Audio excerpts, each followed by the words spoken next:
The 1980s Games Workshop resident highway gypsy, Sid, will be describing how you can supplement your Dark Future Battle Cars collection by utilising some of the wealth of die-cast car models available from any toy shop, and by simple conversions of the game models themselves. So you could either use cars from the boxed set or buy your own from the shop, something like Hot Wheels or Matchbox cars. Special paint techniques. Grubby Renegades and tanks can be painted quickly, with an effective finish being relatively easy to obtain. Put lots of dry brushing and rust into the paint job. Citadel Brown and Orange inks can create a realistic rust effect. Graffiti looks good too. Scrawl on the model with a Rotring pen or brush. Let the paint run a little and give letters rounded edges to make them look as if they were sprayed on with an aerosol can. Now, I've heard about these Rotring pens before. Do they still exist? And if so, are they any good? Flash custom paint schemes need a lot of work. Sid does it much like a full-size car would be sprayed, rubbing down the model with fine wet and dry sandpaper, undercoating it and then giving the car another rub down. Colours are then sprayed on. You can use car aerosols, but an airbrush is much better. The more preparation you put into the model before you get to the spraying stage, the better the finish. If you do decide to use aerosols, read and follow the instructions on the can. Now, I'm not sure I can be arsed with wheeling out the wet and dry sandpaper. This is supposed to be a hobby and fun, not a load of work. Unless you're into sanding, then it would be fun, I suppose. For a good metallic effect, spray ink over a silver or gold base colour. It looks just like the real candy effect paint. Spray a few thin coats rather than one thick one. The airbrush is ideal for those atmospheric dust effects as well, although these can be achieved by dry brushing. If you own an airbrush, you will already be familiar with the techniques involved. But if you can't afford one of these expensive tools and want to avoid using aerosols, you should still rub down the model and apply several thin coats with a good brush. Try to apply the layers of paint without leaving brush strokes, and remember to allow time for each layer to dry. Well, would you look at that? Candy painted schemes in the 1980s. And here we were thinking spraying our coloured inks and paints over a silver base coat for our Alpha Legion was a new technique. Turns out it's pretty old. On the flashy models, Sid used a polyurethane gloss varnish top coat applied by paintbrush. Use a good brush and it won't leave brush marks, and nothing shines quite like it. Aerosol varnish isn't half as good. Decals are handy.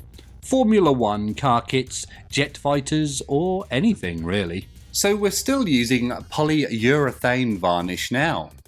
I actually have some here. Vallejo polyurethane gloss varnish. So it would appear that some things never change, if it ain't broke and all that. General modelling and conversion. Use a scalpel heated in a candle flame for structural work, carving large areas of plastic away and making hatches, etc.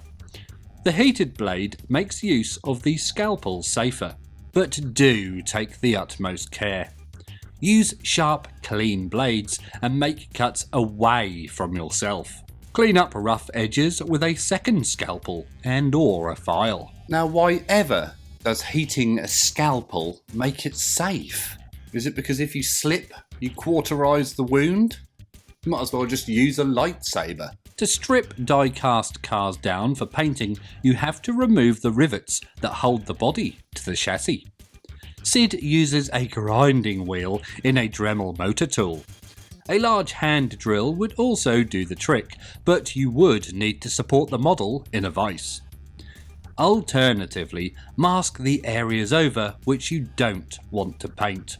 This can be a little fiddly though. So what they're referring to here is just pulling the shell off the chassis. You can see here the two rivets that need drilling out. If you do that, then I would recommend wearing a mask and some eye protection. Collect a bits box from old plastic kits. Never throw anything away. Other bits can be made from milliput or another modelling putty. Shape it approximately and let it dry, then use a file to clean it up. Bits of tubing, wire and brass mesh also come in handy. They're available from most model shops and shouldn't strain the finances. It shouldn't strain the finances. Have you seen how much these plasticard bits go for these days? They don't seem very good value for money. They're very expensive in my local hobby shops anyway, especially the tubing and the rods. Nearly £10 for a couple of bits. It's a rip-off. They might be cheaper online somewhere though, I suppose, if you have a look about. Cheap, small-scale Formula 1 plastic car kits are a good source of large back wheels and other bits. Look at custom car magazines for ideas, or the internet. For extra armour, use plastic card or even cardboard. Land Raider bits could also be useful. So I reckon Formula 1 cars would be pretty easy to source nowadays for bits. Can you imagine using the OG Land Raider parts? Those things cost a pretty penny on eBay nowadays, I can tell you, and I know because I've looked.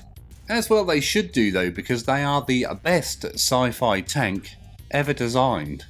When it comes to tools, equip yourself with super glue, keep this stuff off your fingers, epoxy glue, a file, scalpel and any other tools you can get your hands on. Remember to always wash your hands after using modelling substances. Washing your hands is always a good tip. It also applies to a lot of things, not just hobbying, you know. I once worked with a man who would always refuse to wash his hands after going for a wee. It's disgusting. Steve, wash your hands. Here's how some of these models were created. Renegade number 1. The chains are a model shop accessory, the type that often come with wooden ship models. 4 extra wheels are also added to give the model a transit van look, along with an engine grille made from brass mesh. Extra tyres serve as armour.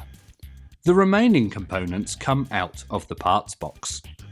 The Renegade is then airbrushed with Citadel greens and browns and ink in camouflage patterns.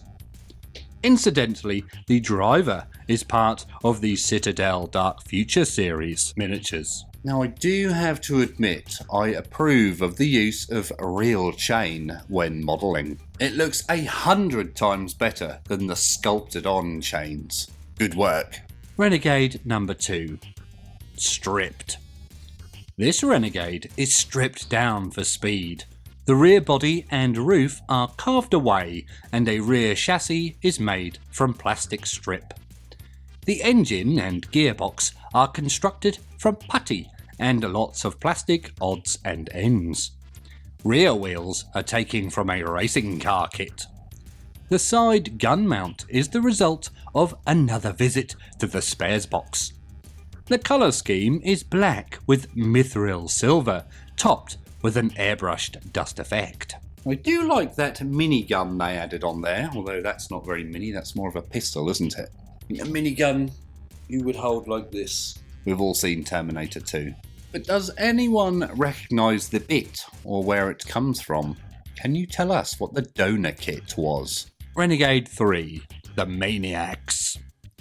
The roof spoiler comes from the Formula 1 car kit, giving the model a American outlaw sprint car style. The front armour plates are taken from tank kits. The paint job consists of a mix of swamp brown, red and brown inks, and silver for the rest effect. I love the idea of using tank armour plates as armour on your cars. It's very overkill indeed. Is overkill the right term for armour? The Interceptor 1, or Jet Intercept. To give the car its jet fighter look, the body is carved away to accept an engine from the parts box. It's actually a Rotring pen top, which goes to show that even old bits of pens, bottles and broken toys can be very useful to keep a hold of. Wheelie bars, a parachute and big wheels built on the rear complete the effect. Gatling guns come from the ever useful parts box, the remains of a helicopter kit in this case. The car is airbrushed silver over a black undercoat. Different metal panels are then hand painted in a silver and black or white mix with decals taken from jet fighter kits. I knew that jet engine part looked like a pen. It's one of those Rotring pens we were talking about earlier. I'm going to look into those after I've done this video now. Oh, and the minigun appears to be from a helicopter kit. A clue as to where that previous minigun came from. But can you tell which helicopter it was? I'm going to guess an Apache. That one under the chin there. The Interceptor 2, or police car. This stylised police car gets rear wheels from the parts box, a spoiler from a racing car kit, and guns from a B-17 bomber. The lights are made from a modified chrome part from a gun kit. The blower scoop is sculpted from putty with bits added from the spares box. A black and white colour scheme with additional technical drawing pen detail is given an overall dust effect by airbrushing brown with a little white. The lights are given a coat of gloss varnish to give them that shiny effect. If you're restricted to using a brush rather than a pen for the detail work, use the finest point you have and apply the detail with Citadel Black, using ink as the diluting medium. A modified chrome part from a gun kit. What the hell does that even mean? They used part of a gun? And not even a real gun? A model gun? Do models or kits of guns exist? I guess they must do. I did once see a replica Robocop gun, I think it's called the Auto 9, but that was like a little airsoft BB gun. I always wanted that as a kid. Interceptor 3, or United States Air Force. This Interceptor has had its axles removed and body lowered. Spoilers and aerofoils are added from a Formula 1 car kit. The missile launchers are from a helicopter kit. Green and yellow ink over a gold base coat provide a brilliant finish. Transfers from the bits box are added before applying the polyurethane varnish top coat. So I'm starting to notice a theme now. All the bits are either from Formula 1 cars or helicopters. Not bad choices though, to be fair. DieCast 1, the Graffiti van. Before painting the van, it has to be stripped down. The body is then undercoated and sprayed multicoloured patterns for a graffiti street gang look. The added turret comes from a German armoured car kit, and the guns themselves from the Dark Future gun sprue. Turret gunners are also available as part of the Dark Future range and are the ideal figures for this kind of vehicle. The grills on the van are made from wire and assorted parts. Now, when I was a lad, I always loved armoured cars, and I have no idea why. I guess it's the idea of some sort of big wheeled buggy with a turret on. Always got my juices flowing. I do still like them, to be fair, both armoured cars and buggies with turrets. DieCast 2, Bigfoot. Bigfoot is left pretty much in its original form. The two guns, front and rear, are added along with a ramming bar from a Land Raider, customised to fit with bits box bits. The painting scheme is similar to that used on the other Interceptor car, painted as a police car. More heretical use of sacred Land Raider parts. You'd get beaten up for that sort of thing nowadays, or reprimanded in your YouTube comments. They would be alive with savage insults. DieCast number 3, Dodge Challenger. The Dodge conversion begins with a complete strip down. The interior is cut down and detailed. A hood-mounted blower is made from putty, and a gun is mounted under the chassis front. Red ink is airbrushed over gold undercoat and then given a polyurethane varnish top coat. Only if I had been told would I know this one was a candy paint job. If I hadn't been told, I'd have no idea. It just looks like glossy orange to my old eyes. Maybe it looks a bit more metallic and candy-ish in the flesh? DieCast 4. T-Bird. This 1957 T-Bird is stripped down first. The rear end is then cut to accept Pro Street style wheels from what's left of the Formula 1 car kit mentioned earlier. A gun is also moulded into the hood. The whole vehicle is airbrushed in 2 shades of electric blue and ink. Polyurethane varnish is then added for a top coat. The dust effect is airbrushed over the top. More use of Formula 1 car bits for the back wheels. If I had to guess, I would have said that they're wheels off a Scalextric's car. They were brilliant. Did any of you guys ever have a Scalextric set as a kid? Are they still going? I might have a look at those next. When I was a lad, I always had the Mighty Metros set, featuring the Metro 6R4, I believe. A bloody lovely car. Wonder what happened to that set. Maybe it's in the shed somewhere. DieCast number 5. Hidden Weapons Car. This is the simplest conversion of the lot. The car is stripped down and given bigger rear wheels from another model. Various shades of inks over a silver base coat are finished off with a polyurethane top coat, producing a simple but elegant looking model. So it's just a couple of big wheels and a paint job. Not half as much effort as all the others. I reckon the dreaded deadline was approaching fast on this one. It does look elegant though. Now, speaking of elegant, I have this. Hold on. It is a giant plush Nemo from the movie Finding Nemo, obviously, but his name is Elegance in the house. And interestingly, if you look under his anal fin, it says, if you're enjoying this video, then please consider liking it and subscribing to the channel. That means you, Barry. If you are enjoying the content on the channel, then please consider joining the Patreon, the link to which is in the description below, or up here somewhere.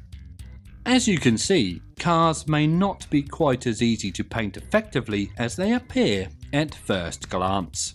There are routes for both novices and experienced modelers and painters to take. Whichever technique you choose, good results should be well within your grasp.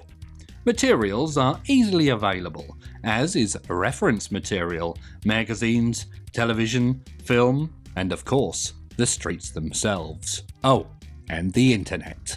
Now, did you find any of that useful? Will you be making your own Dark Future cars now? You could make them for GasLands, I suppose. If you want to see some more Oldhammer videos, then check out the playlist up here somewhere. As always, thank you very much for watching, and always remember to drill your barrels.